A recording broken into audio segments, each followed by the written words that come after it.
2026 and the philosophy of physics is back. And yeah. Yeah. अब भाई पीछे तो आज हम बात करने वाले हैं मेनली न्यूटन स्टार के बारे में। तो न्यूटन स्टार को शुरू करने से पहले मैं सिर्फ दो चीजें बात करूंगा। सबसे पहले टेम्परेचर और दूसरा वाइट डॉर्फ। ठीक है? तो टेम्परेचर क्या होता है? बिल्कुल बेसिक चीज। हाँ, तापमान क्या चीज होती है? क्लासिकल चीज कोल्डनेस और हॉटनेस। हाँ, तो ये तो बिल्कुल वो चीज होगी क्लासिकली। क्वांटम मैकेनिकली क्या चीज है टेम्परेचर? एटम्स और मॉलिक्यूल्स का मूवमेंट, रैपिड मूवमेंट, जो काइनेटिक एनर्जी स्टोर्ड है वो वॉल्स अगर कंटेनर के अंदर में वॉल्स को हिट कर रहा है तो उसके कारण जो एनर्जी एक्सचेंज चल रहा है कोलिजन के कारण हीट जो प्रोड्यूस हो रहा है उसके कारण जो एक पर्टिकुलर क्वांटिटी हम लोग डिफाइन किए ताकि उस चीज को मेजर कर सके जिसको हम लोग टेम्परेचर कहें। हीट मेरे समझ से लगभग यही है। एग्जैक्ट डेफिनेशन यही है कि भाई मेजरमेंट ही होता है कि जो पार्टिकल्स है किसी सिस्टम के अंदर वो डिफरेंट एनर्जी स्टेट में कैसे है। ठीक है, लगभग ऐसे ही ये ऐसी चीज है। बट इसके अंदर हम एनर्जी स्टेट्स होते हैं। Quantum mechanically discrete amount of energy states होते हैं। वो ऐसे रैंडमली नहीं होती कि एनर्जी होगी इतनी होगी। वो एक discrete amount of energy state होती है जिसके अंदर आती है। ठीक है, तो टेम्परेचर किससे डिफाइन करेंगे? एक पार्टिकल का सिस्टम जो डिस्ट्रीब्यूटेड है अमंग डिफरेंट एनर्जी स्टेट्स। तो ये हमारा सिंपल टेम्परेचर होता है। ये तो सिंपल समझ की बात है। अब हम आगे बात करते हैं सबसे पहले इलेक्ट्रॉन डीजेनरेसी प्रेशर के बारे में। जनरेसी प्रेशर।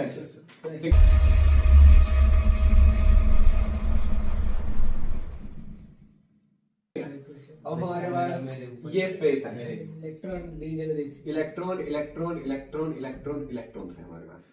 ठीक है, अब इसको हम एक कन्फाइन करेंगे एक सिंगल पॉइंट में। तो जब हम इसको कन्फाइन करने की कोशिश करेंगे एक सिंगल पॉइंट में, तो हम क्या करेंगे? इस स्पेस को, ये जो हमारा स्पेस है, इसको हम क्या करेंगे? कॉन्ट्रैक्ट करेंगे, छोटा करेंगे। तो जब हम इसे एक पॉइंट पे लाने की कोशिश करेंगे तो एक पॉइंट ऐसा आएगा जहां पर जो स्पेस है उसके अंदर जो इलेक्ट्रॉन्स है उनके बीच में जो इलेक्ट्रोमैग्नेटिक फोर्स है वो पूरी रिपल्शन करेंगे एक दूसरे के और ये आपस में स्टेबलाइज हो जाएंगे। एक पॉइंट ऐसा आ सकता है जिसमें स्टेबलाइज हो जाएंगे। ठीक है, इक्विलिब्रियम टाइप का थोड़ा। हाँ, इक्विलिब्रियम हो जाएगा। इक्विलिब्रियम हो जाएगा। सो यहाँ पर एक ऐसा स्टेबलाइज हो जाएंगे कि यहाँ पर इलेक्ट्रॉन्स मूव नहीं करेंगे, मूवमेंट नहीं होगी। और जब मूवमेंट नहीं होगी हम उसको क्या डिफाइन करेंगे? Absolute zero temperature. Absolute zero temperature, zero kelvin. Zero kelvin, उसको हम क्या बोल देंगे? जीरो केल्विन बोल देंगे। ठीक है, तो अब क्या हो रहा है? इधर प्रेशर जो है वो ऐसा प्रेशर नहीं है कि जैसे तूने अभी बोला वॉल्स को हिट कर रहे हैं। तो जैसे वॉल्स को हिट कर रहे हैं तो हमने इसको कोई इमेजिनरी बाउंड्रीज मान ली। ठीक है, तो इसको हिट नहीं कर रहे अब। तो अब इसके अंदर जो प्रेशर है, जो एक्चुअल प्रेशर है वो गायब हो चुका है, वैनिश हो चुका है। गायब नहीं हो चुका, वैनिश हो चुका है, उड़ चुका है। ठीक है, अब क्या वो करते हैं हम? एक स्पेसिफिक प्रेशर तब भी है जब हम कॉन्ट्रैक्ट करेंगे एक टाइम पे आने के बाद इससे ज्यादा ये कॉन्ट्रैक्ट नहीं होगा। ये बॉल को हिट नहीं करेगा लेकिन इससे ज्यादा कॉन्ट्रैक्ट नहीं होगा। तो ये एक प्रेशर जनरेट कर रहा है आउटवर्डली, जिसको हम कहते हैं इलेक्ट्रॉन डीजेनरेसी। क्या बनेगा? Degeneracy pressure, electron degeneracy. इसका हमारा काम क्या है न्यूट्रॉन स्टार में? सबसे पहली बात यही है। पहली बात तो व्हाइट डॉर्फ में क्या काम है, वहीं से हम न्यूट्रॉन स्टार की तरफ बढ़ेंगे।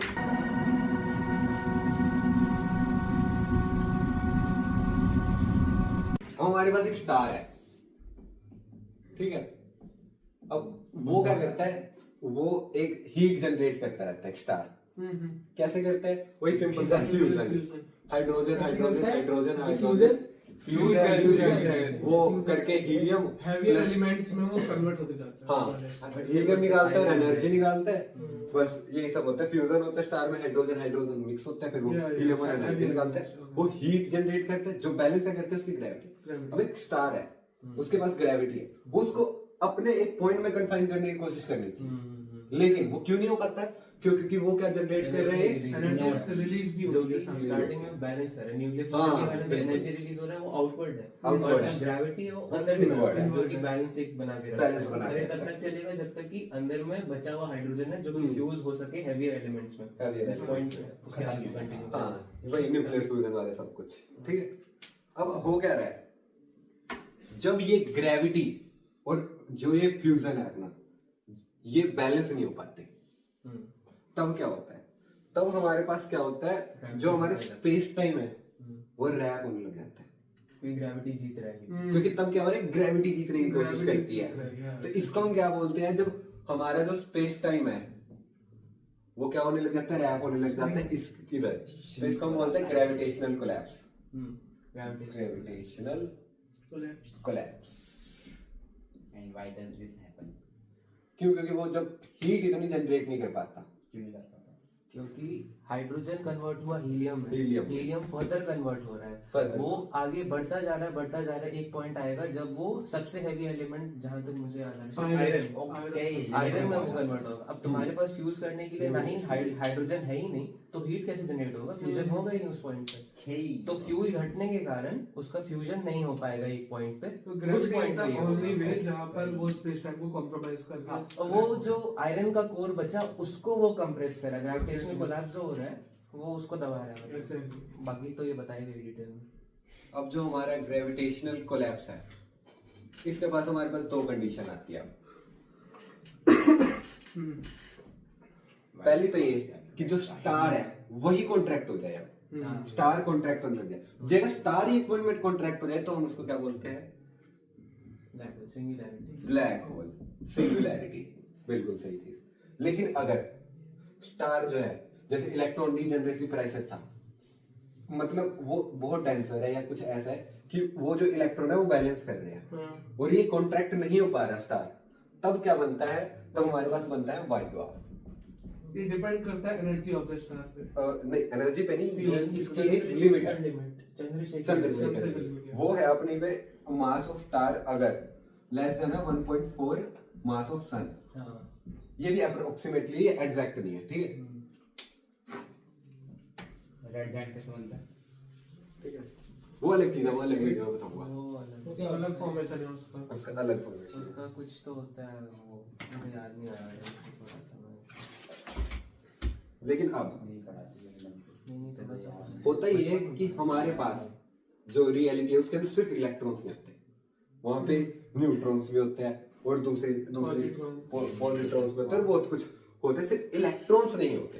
तो जब कोलैप्स होता है तो जैसे जैसे हम किसी चीज को अंदर ही अंदर कॉन्ट्रैक्ट करेंगे तो उसके अंदर का जो मोशन है उन पार्टिकल्स का वो बढ़ता जाएगा, वो रैंडम मोशन बढ़ता जाएगा, बहुत तेजी से वो बढ़ता जाएगा। तो अभी क्या हो रहा है, मान ले इलेक्ट्रॉन है, इलेक्ट्रॉन्स है और ये न्यूट्रॉन्स है, तो अब क्या होता है हमारे पास अलग अलग एनर्जी स्टेट्स को अचीव करेगा। जैसे रैंडम मोशन हो रहा है, कोई इलेक्ट्रॉन किसी E1 एनर्जी स्टेट में गया हुआ है, कोई E2, कोई E3, सो ऑन करते करते ऐसे ऐसे एनर्जी स्टेट में गया हुआ है। तो यहाँ पर जो सुब्रमण्यम चंद्रशेखर थे, उन्होंने इस बात को रियलाइज किया कि जो हमारी इस चीज की मैक्सिमम स्पीड है, इसको उन्होंने क्या बोला, स्पीड ऑफ जिगलिंग। हाँ, तो इसको उन्होंने बोला स्पीड ऑफ जिगलिंग। ये जो मैक्सिमम स्पीड है, ये जो है मैक्सिमम स्पीड, ये उससे ज्यादा नहीं हो सकती स्पीड ऑफ लाइट से। कहां से निकाला उन्होंने, वही आइंस्टीन की general theory of relativity and special theory का पोस्टुलेट है वो। वहां से उन्होंने बोला कि ये जो स्पीड ऑफ जिगलिंग है, ये यूनिवर्स की फास्टेस्ट स्पीड से तो कम ही होगी। ट्रू, बिल्कुल। तो उसके बाद ओके, जो स्पीड ऑफ जिगलिंग है वो इलेक्ट्रॉन की है। अभी बताता हूँ। अब हो ये रहा है कि हमारे पास व्हाइट ड्वार्फ, जब हमारा जो स्टार है वो व्हाइट ड्वार्फ से भी डेंसर है। अब व्हाइट ड्वार्फ का मास तो मैं समझ में आ गया एक लिमिट। अब इलेक्ट्रॉन और इलेक्ट्रॉन, आप इलेक्ट्रॉन बैलेंस नहीं कर पा रहे। अब जब इलेक्ट्रॉन बैलेंस नहीं कर पाते तो यहाँ पर जो होता है इलेक्ट्रॉन प्लस ये प्रोटॉन्स मिलके क्या बनाते हैं, न्यूट्रॉन। ये हमारी एक इक्वेशन होती है जो हम बीटा डी के में भी हमने पढ़ी होगी या हम पढ़ लेंगे, ठीक है। और यहाँ पे क्या निकलते हैं, रिलीज होते हैं न्यूट्रिनोस। तो हमारे क्या बोलते हैं, यहाँ पे न्यूट्रॉन्स बनते जाते हैं। तो यहाँ पर इलेक्ट्रॉन बैलेंस नहीं करने की वजह से इलेक्ट्रॉन प्रोटॉन के साथ मिलकर अपना न्यूट्रॉन्स बनते हैं। हाँ तो यहाँ पर हमारे पास क्या होता है, यहाँ पर इलेक्ट्रॉन डीजेनरेसी प्रेशर के बजाय हमारे पास न्यूट्रॉन डीजेनरेसी प्रेशर है। अच्छा समझा। तो पहले कन्वर्जन हो रहा है, फिर न्यूट्रॉन के बीच में ही अच्छा, एक बात बताना। और ये जो स्टार है हाँ। जो न्यूट्रॉन डीजेनरेसी प्रेशर कर रहा है, इसी वजह से इसका नाम पड़ गया था पूरा न्यूट्रॉन स्टार। अच्छा एक बात बताना, इलेक्ट्रॉन डीजेनेरेसी प्रेशर जो है वो इलेक्ट्रोस्टैटिक रिपल्शन के कारण बना, बिल्कुल। लेकिन यहाँ पे जो डीजेनेरेसी प्रेशर जो बन रहा है न्यूट्रॉन के कारण, न्यूट्रॉन तो न्यूट्रल है ना, हाँ हाँ, कैसा फोर्स काम कर रहा है बीच में? यहाँ पे स्पीड ऑफ जिगलिंग है, वो जिगल क्यों कर रहे हैं? क्योंकि हम किसी चीज को कॉन्ट्रैक्ट करेंगे, रैंडम मोशन बढ़ता जाएगा। एक पॉइंट पे जब रैंडम मोशन नहीं हो रहा तो उस इलेक्ट्रॉन डीजेनरेसी प्रेशर है, लेकिन अब हर बार तो बैलेंस नहीं हो पाएगा ना। अब दूसरे भी पार्टिकल्स हैं, जब बैलेंस नहीं हो पाता, ऐसी एक लिमिट जिसमें वो बैलेंस नहीं कर पाते, तब क्या होता है, तब वहां पे कन्वर्जन होता है और यहाँ पे न्यूट्रॉन डीजेनरेसी प्रेशर होता है। न्यूट्रॉन डीजेनरेसी प्रेशर में क्या आएगी, जिगलिंग आएगी, स्पीड ऑफ जिगलिंग, ठीक है, इस वजह से। तो आइडियली जो भी पार्टिकल न्यूट्रॉन स्टार के अंदर है सब न्यूट्रॉन्स हैं। नहीं, ऐसा भी कुछ नहीं, वहां पे न्यूट्रॉन डीजेनरेसी प्रेशर है, happened? ठीक है। कंटिन्यू करो। न्यूट्रिनोस भी हो सकते हैं वो। हम्म। हाँ, लेकिन मेनली जो हमारा है हाँ। उनका जो मास है, जैसे एक मास ऑफ प्रोटॉन जो है वो 200 टाइम्स होता है मास ऑफ इलेक्ट्रॉन के। Yes. सही बोल रहे हो ना? Yes. तो हम मास ऑफ इलेक्ट्रॉन को हम नेग्लेक्ट भी कर देते हैं कई जगह, हम्म। और इसी लिमिट में हमने नेग्लेक्ट करा हुआ है। तो उन फिनोमेना को हम नेग्लेक्ट करके बस न्यूट्रॉन्स को ले लेते हैं, Yes, yes. ठीक है।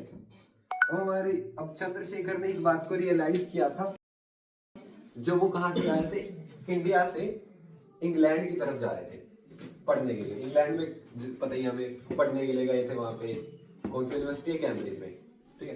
तो वो पढ़ने के लिए गए थे और वो गए थे 1930s के आसपास। तो 1930s में जब वो बोट से जा रहे थे, उस टाइम पे उन्होंने इस बात को रियलाइज किया कि जो स्पीड ऑफ जिगलिंग है ये हमारी स्पीड ऑफ लाइट से कम हो गई। तब उन्होंने जो हमारी लिमिट थी, mass of star less than equal to 1.4 times mass of sun, तो उन्होंने ये बात रियलाइज की थी। और जो उनकी एज थी उस टाइम पे वो 19 इयर्स की थी जब उन्होंने ये बात दी थी, और 19 इयर्स की एज भी थी। और उनका जो डिस्प्यूट हुआ था वो जिस बंदे के साथ हुआ था वो था आइंस्टीन की relativity, general and special relativity prove करने वाले इंसान आर्थर एडिंगटन के साथ। जिस इंसान ने पूरी रिलेटिविटी प्रूव करी वो इस बात के साथ हुआ था। वो इंसान, हाँ वो इंसान ये मानने को तैयार नहीं कि ये जो बात बोल रहा है ये सही बोल रहा है। और ये जो लंबा डिस्प्यूट है, इसकी पूरी कहानी कहीं कहीं बुक्स लिखी गई है इस कहानी पे, ये पूरी कहानी है। और जब उसने 1930s में ये बातें दी तब कोई नहीं इस बात को समझ पाया। उसके मरने के भी कई सालों बाद 90s 80s में के जो दौर था उस टाइम पे दो साइंटिस्ट थे, रोजर पेनरोस और स्टीफन हॉकिंग। जब उन्होंने इस बात को अपना एक रिजल्ट निकाला तो वो रिजल्ट था वो चंद्रशेखर लिमिट से मैच कर रहा। तब उन्होंने बोला कि चंद्रशेखर लिमिट, जो सुब्रमण्यम चंद्रशेखर जो इंडिया से थे वो बिल्कुल सही बोल रहे थे। और 1983 में जाके सुब्रमण्यम चंद्रशेखर को नोबेल प्राइज दिया गया उनके काम के कारण। काम क्या था, चंद्रशेखर लिमिट। 1930s की दी गई चीज 1983 में जाके नोबेल प्राइज मिल रहा है। टाइम से आगे थे। हाँ, टाइम से बहुत पहले उन्होंने बहुत चीजें दे दी, टाइम से आगे थे वो। और रामानुजन दोनों। हाँ, और इंडिया में किसी को नहीं पता, इंडिया में मोस्ट ऑफ द लोगों को पता ही नहीं कि सुब्रमण्यम चंद्रशेखर ने करा क्या। यही बात, तू किसी बंदे को बोल इसके जैसा। हाँ, रामानुजन का मॉक मॉड्यूलर फंक्शन, बिल्कुल जो कि सही। String theory of black hole के फिजिक्स में काम आता है। हाँ, ब्लैक होल में आज भी काम आती है वो चीज। उस टाइम वो एफर्ट लगा था सब। हाँ भाई, तो ये लिमिट क्या बताती है? स्टार क्या होगा ग्रेविटेशनल कोलैप्स के बाद, क्या होगा? क्या होगा? वो डिटेल में बता देगा। ठीक आज है, वही अभी जो हमने बताया तो मतलब कि सन भी व्हाइट डॉट पड़ेगा। नहीं 1.4 टाइम्स के हाँ, पास हाँ, less than 1.4 times the mass of sun. Less than है कि greater than? Less than 1.4 time mass of तो सन। मतलब सन भी अपना व्हाइट डॉट बनेगा। अरे सन का तो मास हो गया ना। हाँ, व्हाइट डॉट बनेगा, व्हाइट डॉट बनेगा। हाँ, इधर नहीं बोल रहा है। तो हमारे पास दो तरीके हैं जो आज तक यूट्यूब की हिस्ट्री में होता आया है, उसकी तरह मैं चंद्रशेखर लिमिट को समझा दूं मैथमेटिकली। दूसरा तरीका मेरा तरीका जो कि तुम कहो तो वो भी हो सकता है कि एक न्यूट्रॉन स्टार है, उनका बाइनरी सिस्टम है, वही वो आपस में मिलेंगे और एक ब्लैक होल बनाएंगे और साथ में Massive रिलीज क्या pop करेंगे, ग्रेविटेशनल वेव्स रिलीज करेंगे। उसके लिए हम क्या करेंगे, पहले हम करेंगे ब्लैक होल्स की मैथमेटिक्स जो हमें स्टीफन हॉकिंग ने दी थी, उसके बाद हम करेंगे न्यूट्रॉन की मैथमेटिक्स, देन उन दोनों को हम कंबाइन करेंगे क्योंकि मिल रही है एनर्जी कंजर्वेशन से, Exactly. और हमारे पास क्या निकलेगी, डिराइव करेंगे चंद्रशेखर लिमिट। एक तो ये तरीका है, दूसरा तरीका है या तो हम इससे सीधा डायरेक्ट कर ले। तो चंद्रशेखर लिमिट तुम किसके लिए डिफाइन करें, न्यूट्रॉन स्टार के लिए या बाइनरी न्यूट्रॉन स्टार सिस्टम के लिए? न्यूट्रॉन स्टार के लिए। ठीक, तो दो तरीके हैं, क्या करें हम, ब्लैक होल की मैथमेटिक्स करके करें, जस्ट डायरेक्ट करें, दोनों करें। हाँ। देख, दूसरे के अंदर पहली चीज आई थी, क्यों नहीं? तो दूसरी करते हैं, दूसरे में बहुत ज्यादा चीजें, ठीक है। दूसरी वैसे आसान है बहुत, हाँ। वो तो हर बंदा वीडियो में बताता ही है, लेकिन मैं थोड़ा और आसान कर सकता हूँ उसे। अब हमारे पास आती है ब्लैक होल की बारी। कुछ ऐसा ही होता है ब्लैक होल यार, समझ करो, ऐसे ही होता है ना। डायग्राम पे मत जाना, अच्छी है मेरी ड्राइंग, यहाँ पे नहीं बनती। अच्छी है मेरी ड्राइंग, मैंने इसमें देखिए रहा तूने, अब मान लिया ये ब्लैक होल है, M87 है, हमने मान लिया। हाँ M87 है, हाँ, ठीक है। सुपरमैसिव ब्लैक होल है, सुपरमैसिव और नॉन रोटेटिंग। नॉन रोटेटिंग, हाँ, ठीक है। Stellar, stellar. स्टेलर भी बोलना जरूरी है, नहीं दिक्कत हो जाती हाँ, है। फर्क क्या पड़ता है? स्टेलर का मतलब ये है कि वो किसी दूसरे की ग्रेविटी में बाउंड नहीं है। हाँ। इंटरस्टेलर मतलब दूसरे की ग्रेविटी में आपस में बाउंड होते हैं, तो इंटरस्टेलर ट्रैवल मतलब टाइम डायलेशन आता है उसके अंदर, दूसरे की ग्रेविटीज में हम तो वहाँ में रिलेटिविस्टिक फिनोमेना को कंसीडर रिलेटिविस्टिक फिनोमेना। तो इसलिए सबसे आइडियल केस जो हमारा होता है वो स्टेलर होल होता है, आइडियल ब्लैक होल। और कमाल की बात है, हमें आज तक एक भी ब्लैक होल ऐसा नहीं मिला जो नॉन रोटेटिंग हो। हाँ। लेकिन हमने जितनी कैलकुलेशन करी थी, जॉन व्हीलर जैसे मैथमेटिशियंस ने, फिजिसिस्ट ने जितनी भी कैलकुलेशन की थी, सब वो करी थी नॉन रोटेटिंग के लिए। हाँ। लेकिन आज तक कोई नहीं आया जो नॉन रोटेटिंग ब्लैक होल हो, सब रोटेट करते हैं भाई, पता नहीं क्यों कर रखी है मेरी बट बातें। डिपेंड कर रहा है स्टेलर वाली चीज पे। किस पे? स्टेलर पे डिपेंड करता है, स्टेलर नॉन स्टेलर पे। स्टेलर नॉन स्टेलर पे तो नहीं depend करता। रोटेशन नहीं ना। नहीं वो तो, लेकिन फिर भी डिपेंड करता हो तो भी वो आइडियल केस लेके चलते हैं, हाँ। क्योंकि कई सारी अलग अलग चीजें हो सकती है, हाँ, कई फिनोमेना। फिनोमेना हो सकते हैं। अब बिल्कुल सिंपल मैथमेटिक्स पे जाते हैं।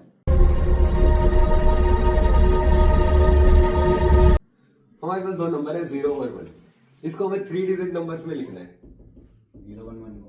हाँ, तो कितने पॉसिबल नंबर्स हो सकते हैं? बिल्कुल सिंपल सी चीज है भाई बिल्कुल मतलब 16 नंबर हो सकते हैं।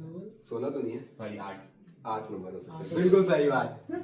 4 डिजिट में 16 होता है। हाँ 8, ये कहाँ से आया? सॉरी बात। पीएनसी से। अब लिखने की तो जरूरत तो नहीं, कितने कॉम्बिनेशन बन सकते हैं, 0 0 1 0 1 0 1 1 0, We get it. 8 नंबर बनेंगे।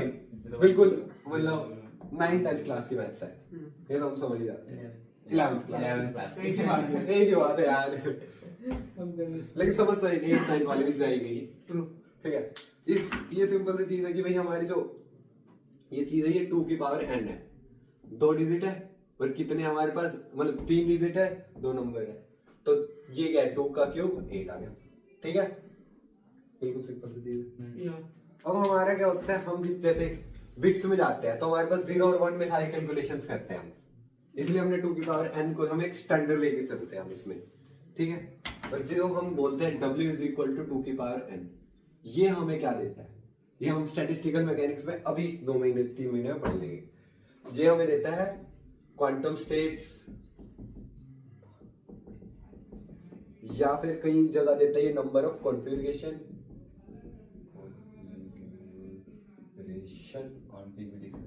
जो भी, हाँ, या फिर पॉसिबल कॉन्फ़िगरेशन, अब समझ गया। ठीक है, ये 3 किसी भी ऐसी चीजें सिस्टम की क्वांटम स्टेट से नंबर ऑफ कॉन्फ़िगरेशन। अब यहाँ पे n is equal to log 2 raised to a और ये w है। ठीक है, हाँ। ये हमारी क्वांटम स्टेट है। ओके। ठीक है, अब हमने एक इक्वेशन पढ़ी है, या शायद मैंने पिछले वीडियो में बोली थी, ये अभी हम कुछ टाइम में पढ़ लेंगे। वही इक्वेशन है हमारे पास, वही जो सर बता रहे थे जिसने सुसाइड कर ली थी, बोल्ट्जमैन बोल्ट्जमैन अच्छा, बोल्ट्जमैन वो वाली equation, equation। s is equal to बहुत ही famous equation k B ln w। W। अब रुक हाँ, जाएंगे। अब ये कहीं जगह पे थोड़ा सा ऑफ टॉपिक। हाँ क्यों करा था सुसाइड? क्योंकि उसके बाद कोई मान नहीं रहा था। मान नहीं रहा था उस टाइम पे उस लोगों time में पे इतनी तो समझ ही अंडरस्टैंडिंग नहीं। थी नहीं कि वो उसका काम समझ सके। समझ सके। अच्छा बहुत कमाल का बंदा था। किसने किया था? बोल्ट्समैन बोल्ट्समैन ने भी करा था, एक और ने करा था। और उसके स्टूडेंट्स ने भी करा था हाँ। बेसिकली। बोल्ट्समैन तो ये बताता है कि अपनी फैमिली को ही मार दिया। मारा था भाई। सही में मारा था। सही में मारा था। हाँ। हिटलर की तरह ही था वही। पहले अपने कुत्तों को मार के फिर मारेंगे। चलो भाई ठीक है। कंटिन्यू। अब हमारे पास एक इक्वेशन ही है। एक इक्वेशन अपने पे n is equal to log 2w है। तो हम यहाँ से n की वैल्यू क्या आ जाएगी? यहाँ पे लिखते हैं। वही आ जाएगी जल्दी। एक्सपोनेंस। ये आ गया log w बाय में log 2। ये किसके बराबर है अपने पे? log w बाय में log w यहाँ से निकाल दिया हमने। s by log 2 into k। ठीक है? बस इसका कोई फायदा तो है नहीं। ये दो इक्वेशन दोनों को मैं दिखा रहा था कि ऐसा भी कुछ होता है। कई लोग मैथमेटिक्स ना समझे। ठीक है? अब आती है हमारे पास ब्लैक होल की एंट्रोपी। अब आती है कमाल की चीजें हमारे पास ब्लैक होल से रिलेटेड। अब हमारे पास एक ब्लैक होल है। ठीक है? अब हमें उसकी एंट्रोपी निकालनी है। एंट्रोपी क्या होता है? Black hole degree of randomness. बिल्कुल रैंडमनेस, डिग्री ऑफ रैंडमनेस हो गया। स्टेट्स का कैलकुलेशन वही सब। ठीक है? हाँ, तो अब हमारे पास एंट्रोपी निकाली है ब्लैक होल की। अब किसी सिस्टम की नहीं, ब्लैक होल की क्या करेंगे? कैसे इवेंट होराइजन पे जाके कैलकुलेशन करेंगे? हाँ, ये तो बात है। क्या कर सकते हैं? स्टीफन हॉकिंग तभी तो कमाल का आदमी था। अब बताते स्टीफन हॉकिंग ने दिया क्या था? Hawking radiation. हॉकिंग रेडिएशन भी इसी के बाद है। मैथमेटिक्स जो एक्चुअली बंदे ने दी थी जिसकी वजह से स्टीफन और हॉकिंग एक बात फेमस है। बता, ब्लैक होल के अंदर अगर इंफॉर्मेशन गया ऐसा माना जाता है हाँ, हाँ, हाँ। तो इंफॉर्मेशन बाहर नहीं नहीं आएगा। आएगा। लेकिन हॉकिंग ने कहा हॉकिंग रेडिएशन के थ्रू शायद आ सकता है। आ सकता है। तो भाई हम लोग इवेंट होराइजन तक ही जानते हैं सारा चीज, जहाँ पे थोड़ा बहुत हम लोग का फिजिक्स काम कर हाँ। जाता है, ऐसा है ना? हाँ। अंदर नहीं जानते, नहीं नहीं काम जानते। करता। तो सारा कैलकुलेशन इवेंट होराइजन पे जो चल रहा है उसी के ऊपर हम लोग अभी कर पाएंगे। बिल्कुल। तो इवेंट होराइजन के ऊपर वर्चुअल पार्टिकल्स प्रोड्यूस होते हैं। बिल्कुल। तो उसी के बारे में क्या एंट्रोपी। अच्छा हाँ, लगभग ऐसा ही है, लेकिन अभी इसकी मैथमेटिक्स उसके बिना भी हो जाती है। अच्छा दिखाऊं कैसे? और दिखाते हैं। एक फोटोन है हमारे पास। हाँ। अगर हम ब्लैक होल का सिंगुलैरिटी कंसीडर करते हैं, सिंगुलैरिटी डबल कोट्स, तो उसमें तो दो ही केस हो सकते हैं। या तो सारे पार्टिकल्स इतने छोटी रेडियस या इतने छोटे स्पेस में डाइवर्स हो गए हैं कि वो एक पार्टिकल बन गए हैं। तो इसमें तो दो ही केस हो सकते हैं। या तो उसकी एंट्रोपी जीरो हो क्योंकि वो as a single particle treat होगा, या तो इसकी एंट्रोपी जीरो हो सकती है। नहीं मैं वही कह रहा हूँ, आइडियली कह रहा हूँ। Ideally कह रहे हैं, ideally। आइडियली की सिंगुलैरिटी भी पॉसिबल है, क्योंकि या तो उसके मेरे हिसाब से उसके दो ही पॉसिबल केस हो सकते हैं। या तो सारे पार्टिकल एक छोटे से पॉइंट पे कन्फाइज हो गए हैं, या तो उसको अगर हम as a single particle treat करें तब उसकी जीरो होनी चाहिए, और अगर हम सारे पार्टिकल्स को कंसीडर करते हैं तब इन्फिनिटी होनी चाहिए। तो मेरे हिसाब से अगर सिंगुलैरिटी एग्जिस्ट करती है तो उसकी सिर्फ दो ही पॉसिबल एंट्रोपी है। यही कमाल की चीज है, यही सब लोग सोचते हैं। ये कोई नई चीज नहीं है। अब बताते हैं होता क्या है लेकिन इसके क्या है। अब हमारी जो फोटॉन्स की वेवलेंथ है, मान ले लाइट गई, फोटोन गया, ब्लैक होल के अंदर गया, ठीक है? अब उसकी जो वेवलेंथ होगी वो श्वास चाइल्ड रेडियस से तो छोटी होगी। अब श्वास चाइल्ड रेडियस क्या? वही कौन सी श्वास चाइल्ड Schwarzschild। रेडियस। हाँ, मैट्रिक इसका नाम टेंसर यही क्यों है? ये बंदे का वो नाम था scientist का श्वास नाम है। चाइल्ड। साइंटिस्ट का नाम। स्क्वायर चाइल्ड मैट्रिक से तुम निकाल सकते हो। चाइल्ड वो सिंपल चीज है। Half M V square is equal to वो जी हम बना सॉरी वो फोर्स है, वो एनर्जी है। G M by R. उसको तो मैट्रिक टेंसर से डिफाइन करते हैं ना। हाँ, लेकिन ये तो रेडियस तो 2 सेकंड वही एक इक्वेशन है, नीचे निकल जाती है। तो जब हम दोनों को हम कन्वर्ट करें, एक तो न्यूटन की एनर्जी जो उसने दी थी, और एक हाफ एम वी स्क्वायर, उन दोनों एम सी स्क्वायर वहां से कन्वर्ट करेंगे तो हमारे पास सिंपल से रेडियस की इक्वेशन क्या निकल के आ जाएगी? 2gm बाय में c स्क्वायर। इसे तो डिराइव नहीं करना। नहीं कैसे किया ये? कोई समझा दे यार इसको। अच्छा हाँ आ गया समझ आ गया समझ आ ये गया। इसे भी दिखाऊंगा यार मैं तुम्हें। क्या सोच रहे हो तुम? बता कैसे हुआ। 8th क्लास की मैं तुम्हें समझाऊंगा तुम्हें। अरे बता करना है क्या 8th क्लास की मैथमेटिक्स? आज आ जाऊंगा मैं 8th में। एनर्जी कंजर्व किया था हाँ, energy Energy conserve. conserve energy conserve. मुझे सी की जगह कुछ और दिख रहा था। अब हम वेवलेंथ ऑफ फोटोन को बोलेंगे एल, एल और रेडियस ऑफ लिखते हैं। लैम्डा एल लेंगे हम। लैम्डा लेंगे यार। अरे आर्बिट्ररी है भाई, कुछ भी लो। Lambda lambda. कंफ्यूजन होता है। हाँ, एल तो लेते हैं। लैम्डा ले लेते हैं भाई, रोज आएंगे रोज लेंगे भाई।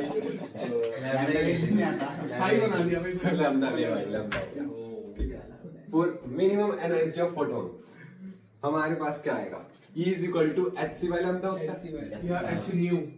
अब हम क्या कह रहे हैं, हमारा जो फोटोन्स है वो जा रहे हैं ब्लैक होल्स के अंदर, अच्छा और हमने एक ऐसा आइडियल केस लिया है कि हमारा जो फोटोन है वो श्वास सेल रेडियस में फिट हो गया, हाँ, उसी में फिट हो गया। उसमें जाके फिट हो गया। बिल्कुल मैक्सिमम वाला केस लेके हम ऐसा चल रहे हैं कि वहां पे जाके फिट हो गया, वो उसमें कैसे? मिनिमम एनर्जी के लिए अच्छा। वहां पे जाके फिट हो गया। अब हम क्या लेंगे, E is equal to hc by lambda को हम क्या लिखेंगे, E is equal to hc by r। हाँ, ठीक है। और हमारे पास एनर्जी की एक इक्वेशन होती है, वो होती है आइंस्टीन की दी हुई mc²। ठीक है, बिल्कुल ही सिंपल सी इक्वेशन है, जिसको हम किसके इक्वल रखेंगे, n into hc by r के। अब n क्या नंबर ऑफ फोटॉन्स हो गए, मैक्सिमम नंबर ऑफ फोटॉन्स जो ब्लैक होल्स के अंदर आ सकते हैं। ब्रो ठीक है, वेरीफाई देख। hc by lambda hc by r है। अरे यार Approximation है ये। दोनों ही तो सेम चीज है। यार सेम चीज है। लैम्डा आर एक लैम्डा सेम चीज equals है। R है ना, ठीक है। ठीक है, वही पूछ रोए मत कर थोड़ा। ठीक है, अब हमारे पास एक की एनर्जी इतनी थी एक फोटोन की, अब n फोटॉन्स है, n टाइम्स इतनी, वो किसके इक्वल होगी, mc²। इतना तो हमें समझ में आता है। ठीक है।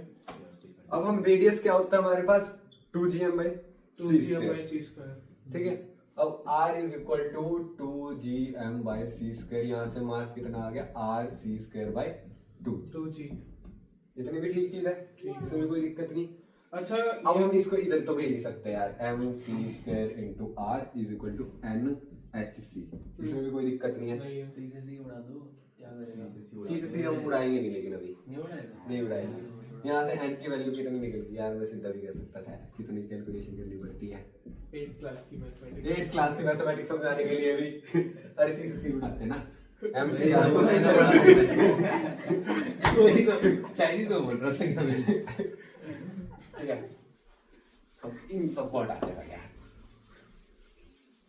हाँ, तो अब आते हैं कमाल की बात है, n is equal to mc r by में h। ग्लास है वो भाई। अब हम r की वैल्यू पुट कर, हम किसकी वैल्यू पुट करेंगे, हम सबसे पहले m की वैल्यू पुट करेंगे। सही बोल रहे हैं। m की वैल्यू क्या निकाली थी हमने, वही अरे यार क्या मुझे निकाली, लगा तो भूलेगा। m equals दिख r is equal to 2gm by c²। हाँ। अबे m की value r m C square by 2g। c by h इधर हमने कैलकुलेट कर दिया r c² by 2। 2g। इसमें तो कोई दिक्कत नहीं, अब इसको तो सिंपल ही कर देते हैं हम ना, कोई problem m r c cube by में 2gh। ठीक है, इसमें तो कुछ नहीं क्यों हटाना, गलत है भाई? c² नहीं है, अच्छा हाँ, ठीक है। c क्यूब हो गया। ठीक है, ये समझाना पड़ता, तभी मैं लिखता हूँ अच्छे से एक एक लाइन में। मैं लेफ्ट हैंड तभी तो फिर है r c by h n की वैल्यू हमने रख दी, यहाँ पे हो गया r² c क्यूब by में 2gh। ये तभी हो सकता है ना जब हम रिलेटिविस्टिक फिनोमेना कंसीडर ना करें। रिलेटिविस्टिक फिनोमेना, रिलेटिविस्टिक कैसे, अबे इंग्लिश एमसी स्क्वायर लिखा है, रिलेटिविटी तो कंसीडर कर रिलेटिविटी तो है ही अपने पे। अरे नहीं, ये वो नहीं बोल रहा, तो रिलेटिविस्टिक फिनोमेना। फिनोमेना। अच्छा नाम कंसीडर कर। हाँ हाँ यार, इसके अंदर हम कैसे करें, ब्लैक होल के अंदर हम रिलेटिविस्टिक फिनोमेना वैसे भी कंसीडर नहीं कर सकते, तो इसमें हमने नहीं करा है कुछ नहीं करा हमने, क्योंकि हम कंसीडर ही नहीं कर सकते, हम सिंपल स्टैटिस्टिकल मैकेनिक्स लगाते हैं। फॉलो कर। अब हमने n निकाल दिया, अब हमारे पास कमाल की चीज आती है, एरिया क्या होगा इवेंट होराइजन का, हम लेके चलते हैं 4 पाई पाई आर स्क्वायर हाँ। आता है, मुझे आता है ये। ये हमारी यार। r स्क्वायर a by 4 पाई।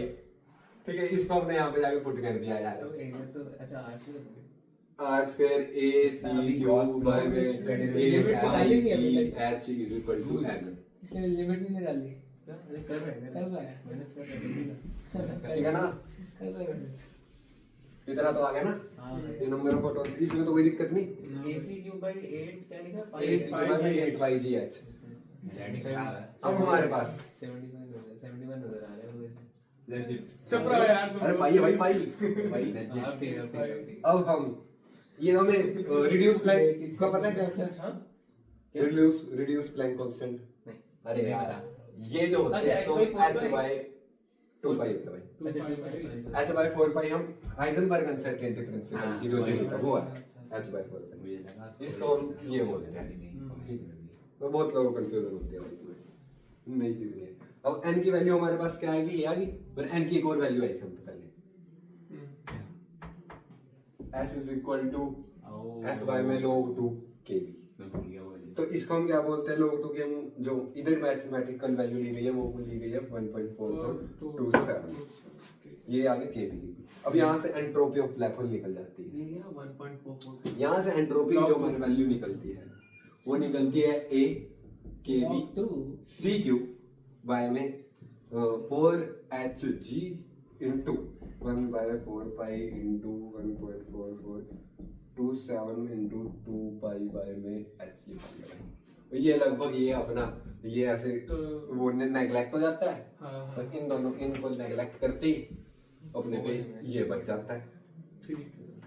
ठीक है, तो यहाँ से हमारे पास जो एंट्रोपी की फाइनल वैल्यू आती है, अगर हम ln2 बाय में 0.8 पाई को 0.27 कंसीडर करते हैं हम मैथमेटिकली, तो सिंपल मैथ्स है, इसमें हमें कुछ नहीं जाना।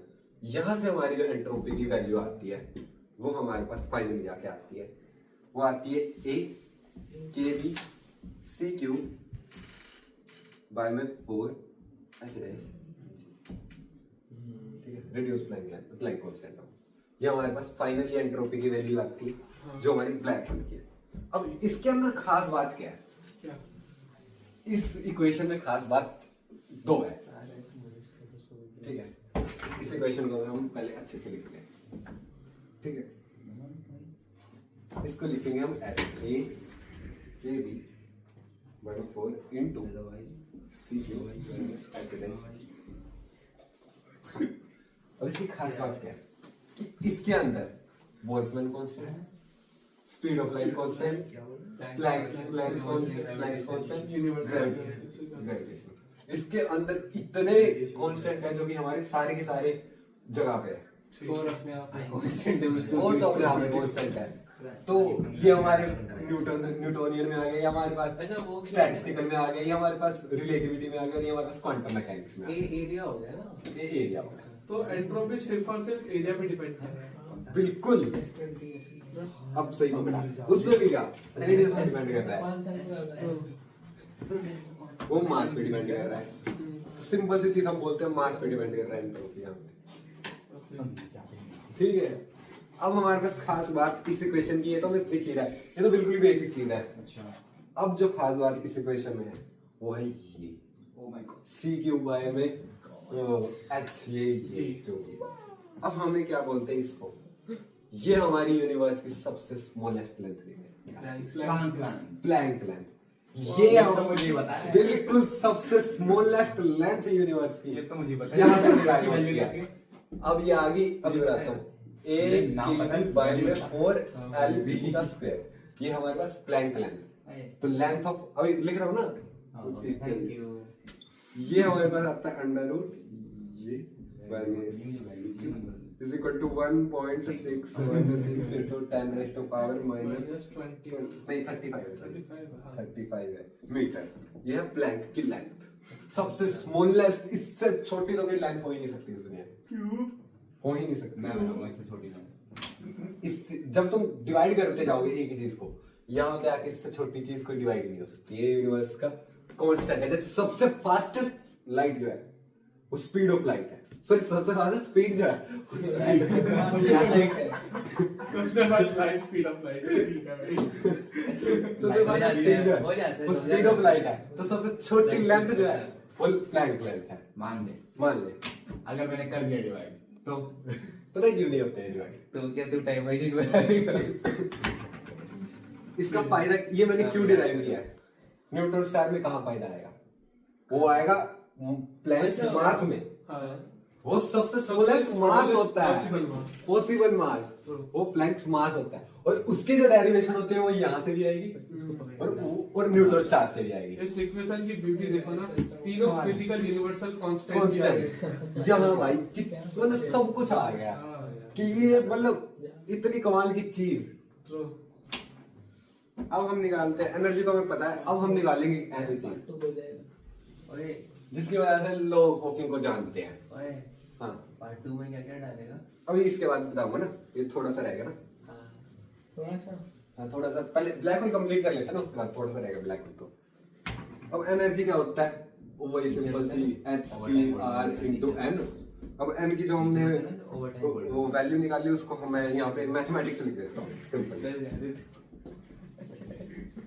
मैंने 2gm/c², ये हमने R लिख दिया into N आ गया। अब इसको हम यहाँ पे लिख देते हैं HC³/2gm। अब यहाँ पे हम N लिखते हैं, वो आ गया अपने पे AC³/8πgh, H कैंसिल, ठीक है ना। अब यहाँ पे हमारे पास ये एनर्जी आ गई। और हमें क्या पता है, एंट्रोपी जो होता है एनर्जी बाय में टेम्परेचर, एनर्जी हम पे है, एंट्रोपी हम पे है, तो टेम्परेचर निकलेगा। और एक ऐसी चीज का टेम्परेचर निकलेगा, ब्लैक होल जैसी चीज का। और जिस वजह से स्टीफन हॉकिंग फेमस है, वो किस वजह से फेमस है, टेम्परेचर अपने पे आती है, एनर्जी बाय में 2gm। A K B C वो भी था उसमें। तो यहाँ से हमारे पास जो इक्वेशन आएगी वो आएगी स्टीफन हॉकिंग की, one of the famous equation जिस वजह से स्टीफन हॉकिंग जाने जाते हैं। But I would like to confirm it first. 8πgm/k। याद आई तुझे इक्वेशन? इक्वेशन किसको नहीं याद यार, किस फिजिसिस्ट को ये इक्वेशन नहीं याद होगी? मैं हाथ खड़ा करने वाला था। फिजिक्स बोला इसलिए नीचे आना पड़ा। फिजिक्स में जाना है। फिजिक्स नहीं है ना? हर फिजिसिस्ट को ये इक्वेशन याद होगी ही होगी लगभग। फिर उठाने ये वाला। है इक्वेशन टेम्परेचर की। ये है किस चीज का टेम्परेचर? ब्लैक होल का। ये निकालना चाह रहे थे अब लोग क्या करेंगे? अब तो एक हम थर्मोमीटर में मास निकाल देते ब्लैक होल की टेम्परेचर को स्केल लिख दिया। अब बता इसकी वैल्यू क्या है? इसके ये डिवाइड ये हम पे मास में डिपेंड करेगा, बाकी ये हमारे कॉन्स्टेंट मास है। मान लो एक किलो मान ले। बस निकाल दो 1 kg का ब्लैक होल। 1 kg का ब्लैक होल। सब करो मैकेनिकल। भाई मैं भी एक ही बोलने वाला था। मतलब तुम्हें रूम पर चल ठीक है। माइक्रोस्कोपिक ब्लैक होल होगा। सुन छोटा वाला। 1 टेराटन का ब्लैक होल। निकाल लो यार इट्स अ सोलर मासेस में करो। solar masses में करना डेटा चाहिए। थोड़ी है टेराटन। एक सोलर मास ही बहुत कम है ब्लैक होल। किलोटन, अब गीगाटन, solar- मेगाटन, गीगाटन। मैं बोला सोलर मासेस में बात करो। हाँ। सबसे छोटा जो लेंथ होती है वो यही होती है। तो हम बिल्कुल मिनिमम एनर्जी लेके चल रहे हैं यूनिवर्स की।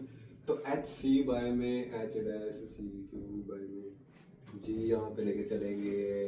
ये यहाँ से ये है ना, वो हो गया H- into C तो पहले से ही था, ऊपर से कितना हो गया C√C बाय में √G। यहाँ से कैलकुलेशन करेंगे E = mc² यूनिवर्स, इसके इक्वेट करेंगे तो mc² अपने किसके इक्वल आ जाएगी, c² √H' बाय में G। अब इसका हमें फायदा क्या हुआ, इससे हमारा प्लैंक लाइन के साथ क्या निकल गया, प्लैंक्स मास, जो कि हमारा सबसे स्मॉलेस्ट मास। अच्छा। ये हमने क्यों निकाला, क्यों निकाला? क्योंकि इसी का हमें यूज होगा न्यूटन स्टार में, क्योंकि ये चीज हम न्यूटन स्टार से भी प्रूव करेंगे। अगले पार्ट अगले पार्ट में कर देंगे, लेकिन अभी एक भाई बाउंसर थोड़ा सा जाएगा, अभी कर देगा। हाँ चल गया है बाबू। वैसे कोई ज्यादा डिफिकल्ट चीज थी नहीं, बट कमाल की बात पता है क्या है? इजी था। पूरी यूट्यूब पे किसी ने ऐसे नहीं पढ़ाया हुआ, ये वाला चैलेंज देगा। तो अंदर को लगा यार। अगले बार हम रिलेटिविस्टिक फिनोमेना कंसीडर करेंगे, जैसे स्क्वाड साइड रेडियस को अब मैट्रिक टेंसर से कैलकुलेट करना है। मूल बताएंगे, उसके लिए तो पूरे फिर 2 और वीडियो लगेंगे मैट्रिक टेंसर में, तो मैं बता दूंगा, या फिर एक वीडियो बना लेते हैं टीओपी लिमिट्स वो भी बताएंगे। अब सिंपल सी चीज बताएंगे हमें, न्यूट्रॉन स्टार की जो टोटल एनर्जी होगी वो क्या होगी, डीजेनरेसी की एनर्जी होगी प्लस उसकी ग्रेविटी की एनर्जी होगी। उन दोनों को हम लिखेंगे। अब हम क्या करेंगे, जो स्टेबल रेडियाई होगी एक वाइट ड्वार्फ की, क्या होगी? स्टेबल रेडियाई, उसके लिए हम एनर्जी को क्या करेंगे, जो हमारा डी एनर्जी टोटल है विद डिफरेंशिएट करेंगे वो उसको उसके रेडियस से, वो 0 के इक्वल आएगा फॉर मीडियम। ये तो सिंपल मैथ्स पता ही है, डी बाई डी आर वो 0 के इक्वल है। बस उसी को हम यूज करेंगे, पहले डी जनरेशन निकालेंगे, उसके बाद हम क्या निकालेंगे, हमारी ग्रेविटेशनल एनर्जी निकालेंगे, उन दोनों का सम करेंगे, फिर उसको हम डिफरेंशिएट करके 0 पे इक्वल किसके रखेंगे, रिस्पेक्ट में डिफरेंशिएट करेंगे? रेडियस के लिए, रेडियस के रिस्पेक्ट में, मिनिमम रेडियस निकालने में, ठीक है। तो हम एज स्टेबल रेडियाई उसको स्टेबल रेडियाई के लिए एट अ पॉइंट करने के लिए, फिर उसके अंदर हमारे पास 3 चीजें निकलेगी। जब हम करेंगे या तो ए और बी, जो चीजें मैं बताऊंगा वो या तो बड़ा आएगा, छोटा आएगा या इक्वल आएगा, और जब वो छोटा आएगा तो हमारे पास बी छोटा होगा ए से, तो डी जनरेशन जीत जाएगा। जब ए छोटा आएगा बी से तो हमारे पास ग्रेविटी जीत जाएगी, और जब दोनों इक्वल हो जाएंगे तो वो स्टेबल आएगा। तो वो जिंदगी भर जब तक उसे फ्यूल है ऐसे वाइट ड्वार्फ जी सकता है, अगर ए और बी हमेशा इक्वल है।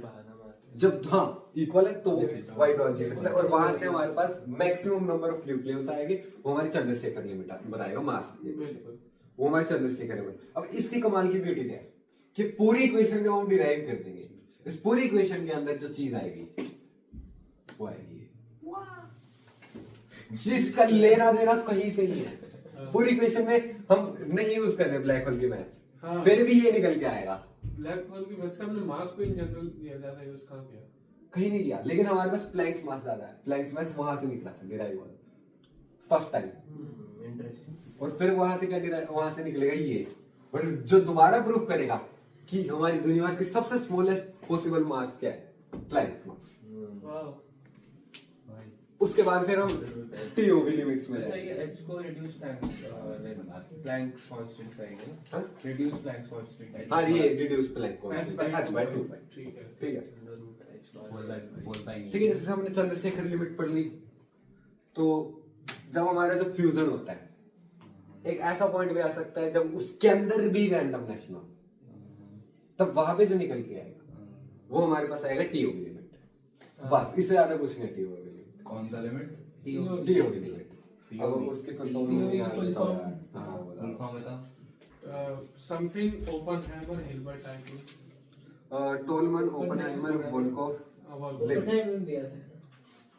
टॉलमन ओपेनहाइमर मतलब ब्लैक होल पे उसका रिसर्च दिखाया गया है मूवी में, बहुत ज्यादा रिसर्च है ना। ओपेनहाइमर ने ब्लैक होल पे बहुत रिसर्च किया है ना। हाँ किए, ओपेनहाइमर मूव में नहीं दिखाया, मूव में तो ये भी नहीं दिखाया ये लिमिट है।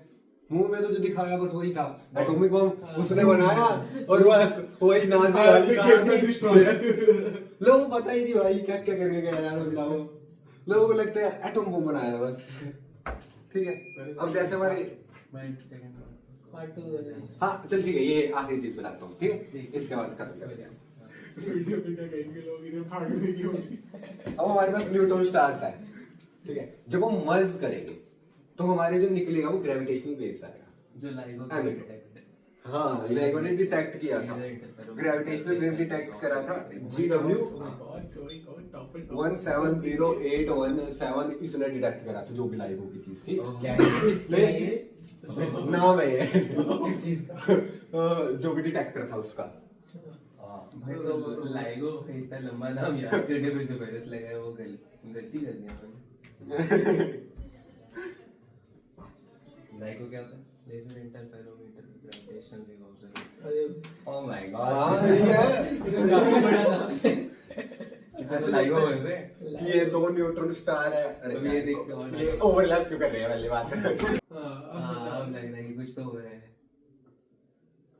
अच्छा, ये अपने में 2 न्यूट्रॉन स्टार आ रहे हैं, और हमने वो क्या चीज बोली थी अपनी कल, ब्राइट लाइट निकलती है यहाँ से। हाँ, पल्सार। किलो नोवा बनेगा पहले। हाँ क्या बोलेंगे, वो जो कोलिजन के बाद किलो नोवा होगा। हाँ वो बाइनरी स्टार्स आपस में एक दूसरे को रोटेट करेंगे, वही चीज बोलने वाला हूँ। फर्स्ट ऑफ ऑल इसमें डिपेंड करता है कि बाइनरी स्टार्स उनकी एनर्जी क्या है। ऐसा भी तो हो सकता है एक न्यूट्रॉन स्टार की एनर्जी ज्यादा है, एक ही कम है, या दोनों की इक्वल है। तो उसमें डिपेंड करेगा ना कि उनका एंड प्रोडक्ट में क्या एक्सपेक्टेड हो सकता है। अगर किसी की ज्यादा है तो दूसरा वाला अपने आप उसके अंदर आके कोलैप्स हो जाएगा। ग्रेविटेशनल एनर्जी अगर किसी की भी ज्यादा हुई तो दूसरा कोलैप्स हो जाएगा, ब्लैक होल बन जाएगा। और यही होता है और जैसे वो ब्लैक होल बनेगा इक्वली तो ग्रेविटेशनल ऐसा वेव इक्वल हो इक्वली वो घूमती ही रहेगी टकराएगी नहीं, कभी नहीं टकराएगी। जैसे जिसने जब तक नहीं खत्म ना हो जाए, नहीं है? जब तक उनकी एनर्जी खत्म ना हो जाए, जब तक वो लूज ना करने लग जाए एनर्जी कोई भी, तब तक वो घूमते रहेंगे। और वो लूज तो करेगी, ये तो हमें पता ही है क्योंकि पल्सार्स है और पल्सार में वो रेडिएशन निकल रही है। जैसे ही होगा वो आपस में कोलाइड करेंगे और वो क्या बन जाएंगे, ब्लैक होल में वो हो जाएंगे, बन जाएंगे। ब्लैक होल ही आता है, कितनी एनर्जी निकल रही है, बहुत ज्यादा, कितने जूल, बहुत ज्यादा, आधा किलो, कितने जूल आधा किलो, बता रहे हो आधा किलो। भाई जूल्स की यूनिट किलो नहीं होती। जूल्स की किलो नहीं होती है। नहीं लेकिन कमाल की किलो एक बात किलो है, किलो जो होता है। हाँ, सुन, अब एक कमाल की बात और है। अब हमारे पास न्यूट्रॉन आपस में मर्ज हो गए, ठीक है, और अपना वो बन गए कि भाई हमारे पास क्या बन गया, हमारे पास ब्लैक होल बन गए। अब हम ऑब्जर्वेशन से तो बता दे रहे हैं कि वो ब्लैक होल बन गया, लेकिन जो बाहर का आउटसाइडर है जब उसे देखेगा न्यूट्रॉन स्टार को, उसके लिए वो फ्रोजन दिखेगा नहीं उसे कि भाई ये कोलैप्स हो चुके हैं, लेकिन वो फ्रोजन हो चुके हैं, कोलैप्स दिखेगा। समझ रहे हैं? अब ये क्यों समझ आओ, क्योंकि न्यूट्रॉन स्टार उस समय तो लाइट ही एमिट नहीं कर रहा है ना, तो लाइट स्ट्राइक ही नहीं करेगी। एक सेकंड क्या बोले, फिर बोलता। हमारे लिए जो दोनों न्यूट्रॉन स्टार थे कोलाइड करे, अब हमें फ्रोजन दिखेंगे। जब हम उन्हें मैथमेटिक्स करेंगे तब हमें पता चलेगा कि वो एक्चुअली ब्लैक होल बन चुके हैं। क्योंकि ब्लैक होल हमें नजर ही नहीं आता क्योंकि है। लाइट वहां से ब्लैक होल तो escape ही हमें नहीं कर रही है। नहीं करेगी, ये नहीं। पॉइंट है। हाँ? हाँ, लाइट एस्केप ही नहीं कर एस्केप ही रही नहीं है, करेगी, उससे- ब्लैक होल तो बन गए, उनके अब अंदर लाइट वो का एस्केप energy हुई, नहीं एमिट करने को कुछ। वो सही बोला, सही बोला। बिल्कुल सही बात बोली बिल्कुल सही बोला। कि ब्लैक होल है। समझ गया। अब इसके अंदर कोई भी बंदा है, क्या? कोई इंसान है, वो जा रहा है, वो यहाँ पे उसके अंदर वो है, ऊपर कूपर है, जो भी कूपर जा रहा है, है। ब्लैक होल के अंदर जा रहा है, और वो जाते जाते जाते जाते यहाँ से जा रहा है, यहाँ से जा रहा है, स्पैगेटी शेप में वो जा रहा है, स्पैगेटिफाई हो गया। स्पैगेटिफिकेशन उस प्रोसेस को भी स्पैगेटिफिकेशन बोलते हैं। अब इंसान ब्लैक होल के अंदर जा रहा है, वो रेडिएशन भेज रहा है अपने इंसान किसी दूसरे बंदे को, वो जा रही है, जैसे वो ब्लैक होल के इवेंट होराइजन को क्रॉस करेगा, जैसे वो क्रॉस करेगा, स्पैगेटी मसल हो गया। अब लाइट या कोई भी रेडिएशन, कोई भी चीज ब्लैक होल से बाहर नहीं जा पाएगी। और जब वो आउटसाइडर ऑब्जर्वर इसको ऑब्जर्व कर रहा है, तो उसके लिए जब लाइट ही नहीं जाएगी, वो उसे देख ही नहीं पाएगा, वो अंदर गया, वो यहाँ पे फ्रोजन दिखेगा, क्यों रुक चुका है, यूनिवर्स में फ्रोज हो चुका है, मतलब रुक चुका है। और ऐसे ही न्यूटन था। That is where I stop you. हाँ, वो फ्रोजन वाला लाइट कैसे आ रही है, मतलब? फ्रोजन वाली लाइट कहाँ से, वो आखिरी लाइट थी जो आई, हाँ, और जब जाएगी कैसे वो चली जाएगी, अब तो अब गायब कैसे हो निकल गया, आएगा तो गायब हो गया ना। फिर तो गायब हो गया ना। अच्छा, फिर गायब हो गया। हाँ। ओके। लाइट की भी तो एक एनर्जी है, हद तक प्रोपेगेट हाँ। होती है, उसके बाद तो खत्म हो कमाल की चीज है भाई।